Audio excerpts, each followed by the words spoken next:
Premier, would you speak to the importance, please, of the proposed $20.6 billion Teck oil sands mining initiative to Alberta and to Canada nationally, and what it means fiscally for both entities as a national jobs and revenue creator, as well as a generator of taxes for Alberta and Canada? This would be one of the biggest single investments in Canadian economic history. I understand it would create 4,500 jobs at the start and would generate over time tens of billions of dollars of economic activity and revenue for governments at all levels to help pay for healthcare and our social services, pensions, and other things we depend on.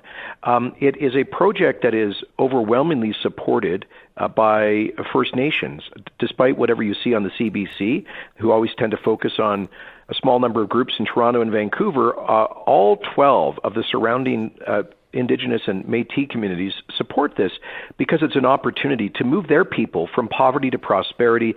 And those chiefs tell me no government has a moral right to deny their people the opportunity of employment.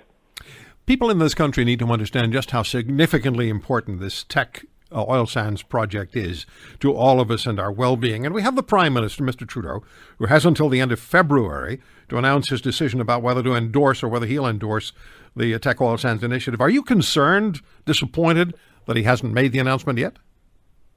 Yes, it should have been automatic, Roy. This went through 10 years of exhaustive reviews at the highest environmental standards by our independent regulators. And according to the government environmental reviews, it was a model application, thousands of pages, as I say, nearly a decade of reviews. And Teck is considered one of the most progressive and socially responsible mining companies on Earth, and they brought that reputation to this frontier mine project. They are using cutting-edge technology that significantly reduces the intensity of CO2 emissions from oil sands production. Roy, there's a broader context that Canada, primarily in Alberta, owns the third largest accessible oil reserves on Earth. First is Venezuela, a socialist dictatorship. The second is Saudi Arabia, enough said. The third is Alberta in Canada. And look, as long as the world needs energy, I would rather that that's provided by a safe, stable, liberal democracy with the highest human rights, labor, and environmental standards on Earth.